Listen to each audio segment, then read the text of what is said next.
Declutter Queen with Avery Kundle. Welcome back to the Declutter Queen. We are back in the kitchen today.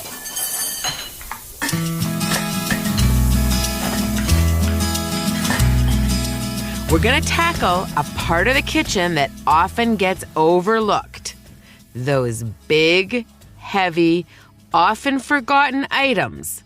Yep, I'm talking about large appliances, the fridge, and the freezer. Why, you may ask, am I moving to the fridge? Is that a place that gets cluttered? Absolutely.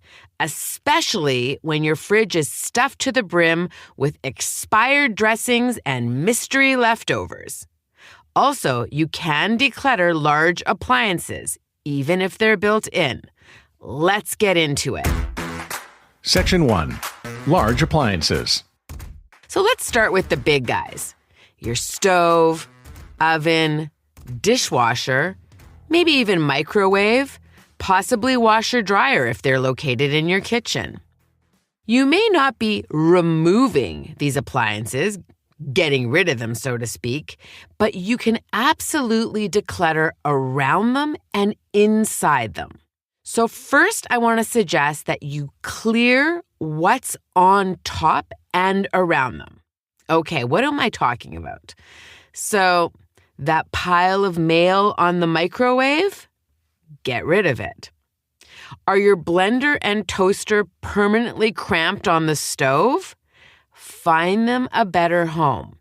You want to make sure that the larger appliances are completely free of clutter on their surfaces and also possibly make space near them. Now we can move to checking inside. Is your oven full of baking trays? No judgment. However, time to evaluate. Is there a better place to put these rather than inside your oven? Is your microwave turntable grimy? Clean it. Also, look what's behind the microwave. Stuff kind of gets dropped in there, so check that too. In fact, I might add, this is a good opportunity to give all of your large appliances a thorough deep cleaning. Don't be afraid to also ask yourself questions such as, do I need a new oven? Is everything working well on these large appliances that I'm talking about? Remember, they don't last forever, so sometimes it's worth it to get new ones. Think also about your dishwasher. Has your dishwasher been telling you to add rinse aid or to clean the filter for weeks now? Now's the time to do it. Decluttering is also about maintaining and keeping what you have functioning. So take the time to do these scans and make sure that everything is up to date.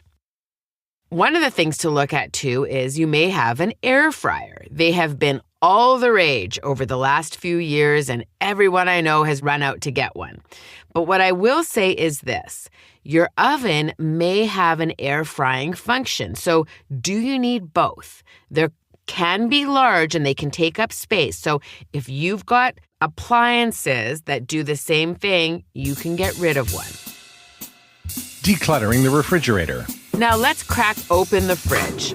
This is one of those spaces that fills up fast, and we rarely stop to question what's in there. So the first thing I want you to do, empty your fridge completely. Yes, really.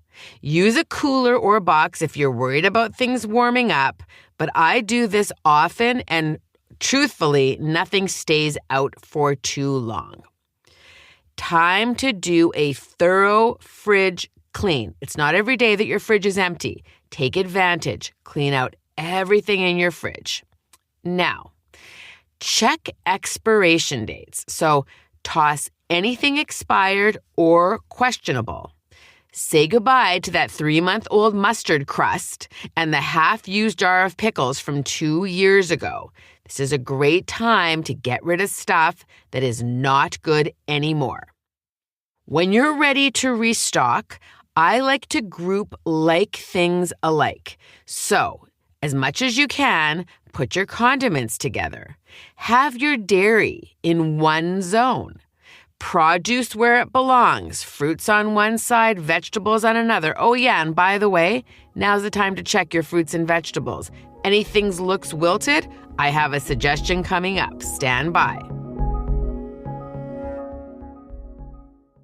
Now, when we restock, also toss anything you didn't know was in there.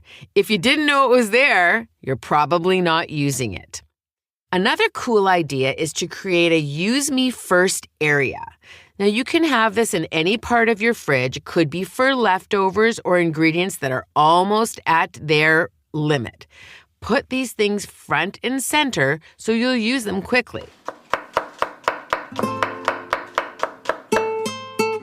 I want to circle back to when I was talking about aging vegetables. What a great opportunity to make a soup. And also, if you have fruit that's kind of turning but you don't want to get rid of it, I like to put old fruit in freezer bags and then use them for smoothies. No waste, no fuss. And if you think about how expensive grocery bills are today, wasting is a no-can-do. Decluttering the freezer. Also known as the place where good intentions go to die.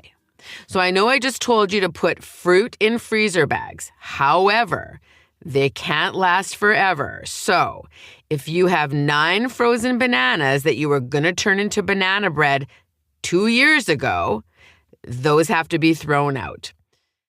Maybe you want to make the banana bread now. Your family will thank you. But if you're just not into it, throw out those bananas.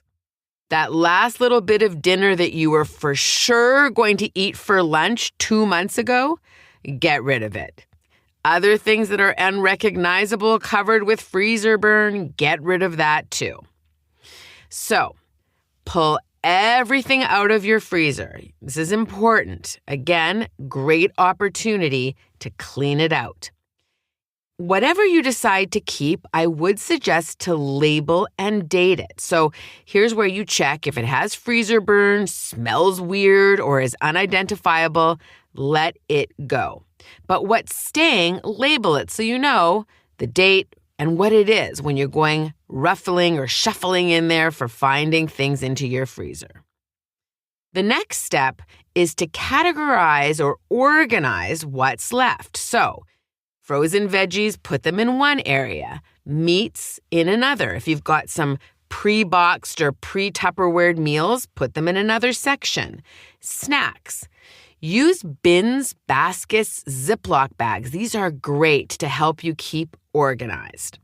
So another thing to do is to create a quick inventory. You could put this in your notes in your phone or make a little sticky note and put it somewhere else. But take a list of the things that are in your freezer. You don't have to open it and close it all the time. So if you're needing to know if I have 3 bags of frozen peas, you've got a little note. And then you won't go and get them again when you're at the store. Plan a freezer week, and this is really fun.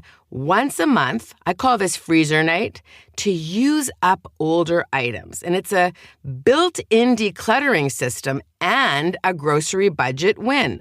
So on this freezer night dinner, now's the time. Dive in, see what you can make. Remember that show Chopped from years ago? See what you can make from a bag of frozen peas, a chicken breast, and whatever else is in there. You'd be surprised at how fun it can be, and also no waste.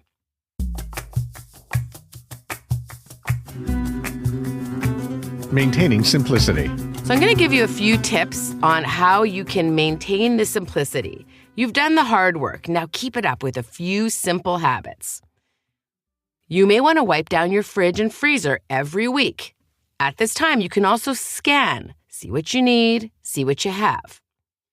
You may also want to remind yourself not to have an overstuffed freezer. And it may help to know that you don't want to block the vent in your freezer because overstuffing it reduces its efficiency. So keep your freezer relatively manageable. For kitchen gadgets, remember that 1 in, 1 out rule. So if you have a non-functioning can opener and you want to get rid of it, you can get a new one, but the old one has to go. Also, you may want to schedule a 10-minute appliance zone reset once a month. And this will help you to go through your appliances, make sure they're clean, make sure that the filters have been replaced or the rinse aid has been added or you've cleaned your oven. This will help reduce stress down the way. Remember, decluttering isn't about having less just for the sake of it. It's about making space for what matters. So whether it's a clearer fridge, a smoother cooking flow, or just less mental clutter every time you open a cabinet, you deserve a kitchen that works for you, not against you. And if this episode helped you, I'd love it if you left a review or shared it with a friend who's been threatening to clean out their fridge since last summer. Until next time, keep your counters clear, your fridge fresh, and your life a little lighter. And now, the Queen responds to your silly little questions. What should I do with sentimental items? So circling back, handle sentimental items last. And I say this because at the end or nearer to the end, your decision-making muscles are stronger. So what's the approach? Ask what the memory is, not whether you like the item. Keep the best of the best, not everything. So when we go through our children's projects from when they were younger, you might have 10, 20, 30 little finger paints. It's okay to get rid of the majority and keep the best. Take a photo of the items. If they're really sentimental and you feel there's going to be a loss, get rid of the item, but keep the picture, and you can manage that later. Maybe that goes in a scrapbook or something else. The item can go. Rehome items to people who might enjoy them more. And one of the things with decluttering that I feel is a bonus is to know that your clutter can be something that somebody else can really, really use and benefit from.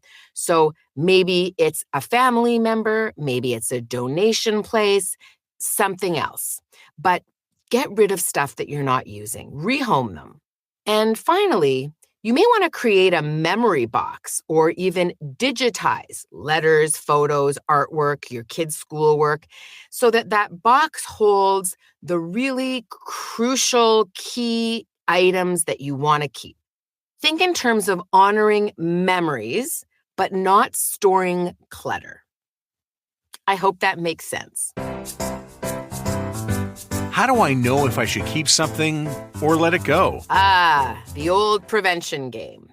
Well, maintaining has to become a habit. So everything will go back. You know what I mean? Things come in and the clutter will start again. So you have to give yourself permission, almost as if it's a job, to maintain. So I'm going to give you some prevention.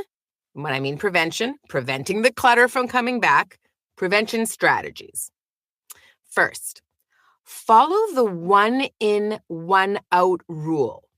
So I buy such and such. Let's say you buy a pair of gloves. 1 pair of gloves has to go. You get the gist. Another thing that really helps is to do a 5-minute nightly reset. So just before you go to bed, do a little bit of straightening. I call it an S&T, a straighten and tidy. Keep flat surfaces in your house clear. I'm often complimented. I take it as a compliment, but when friends come over, they say, you don't have any clutter. You don't have anything on the surfaces. By design. Clutter loves horizontal space. So keep that in mind. All horizontal spaces as clutter-free as possible. Give yourself permission to have designated spots in your home for important items. So we all have stuff. Where are we going to keep this stuff?